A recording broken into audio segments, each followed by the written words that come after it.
Hi hello മുതുമണീസ്. ഇന്നൊരു one day triple plan ചെയ്തിട്ട് ഞങ്ങളെല്ലാവരും കൂടി നല്ല ഉച്ച വെയിലത്ത് ഇറങ്ങിയിട്ടുണ്ട്. നമ്മളിന്ന് ഇവനെ കൊണ്ടുപോകണം കേട്ടോ. നമ്മുടെ സാരഥി ഇന്നിവനാണേ.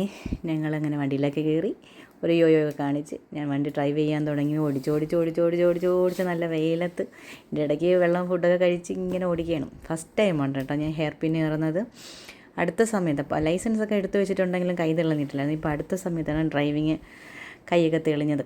അതിനുശേഷം ഇവിടെ നമ്മുടെ മീൻമുട്ടി വെള്ളച്ചാട്ടമൊക്കെ ഒന്ന് കയറി അവിടെ ഇറങ്ങി പാസ്സൊക്കെ എടുത്ത് അവിടെ നിന്നിറങ്ങി വണ്ടി പാർക്ക് ചെയ്തെടുത്ത് നടക്കും കേട്ടോ. അപ്പോൾ ഞാനും മക്കളും സിസ്റ്റേഴ്സും ഉണ്ട്. ഇങ്ങനെ കമൻറ്റൊക്കെ പറഞ്ഞ് ഇങ്ങനെ പോവേ. അവളുമാർ എന്തൊക്കെയോ എന്നെ പറയുന്നു, ബാക്കിൽ നിന്ന് വീഡിയോ ഒക്കെ എടുക്കുന്നു, എന്തൊക്കെയാണെന്ന് വെച്ചാൽ എനിക്ക് മനസ്സിലായില്ല. അപ്പോൾ എന്നെ ഊക്കിയതങ്ങാണ്ടാണ് അവളുമാർ.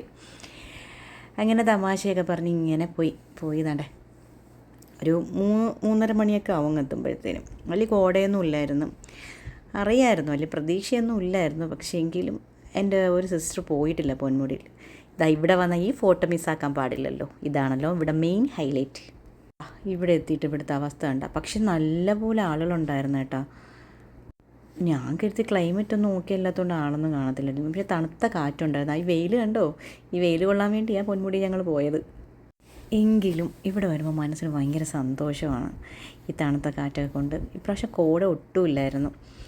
കഴിഞ്ഞ പ്രാവശ്യം ഞാൻ പോയപ്പോൾ നിറയെ കോടയായിരുന്നു. ഞാൻ ഇത് 5ാമത്തെ 6ാമത്തെ പ്രാവശ്യമാണ്. അങ്ങനെ ഇവിടെയൊക്കെ ഇരുന്ന് പാട്ടൊക്കെ പാടി കാറ്റൊക്കെ കൊണ്ട് അവിടെയൊക്കെ നടന്ന് ഒരു സന്ധ്യ 6 മണി 5:45 ടൈമാണ് കേട്ടോ. എല്ലാവരും അടിച്ചവർ പുറത്തിറക്കിയാണ്. എന്നിട്ടും കുറേ പേരൊക്കെ അങ്ങ് താഴെ നിന്ന് അവിടെ നിന്ന് ഞാൻ ആദ്യമായിട്ടതാ സൂര്യാസ്തമയം കണ്ടാണ് അവിടെ നിന്ന് ആദ്യമായിട്ടാണ് പൊന്മുടിയിൽ നിന്ന് സൂര്യാസ്തമയം കണ്ടിറങ്ങുന്നത്.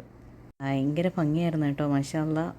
പടച്ചോൻ്റെ ഓരോ കരവിരുന്നുകളെ ഇതൊക്കെ കാണാൻ വേണ്ടിയിട്ട്.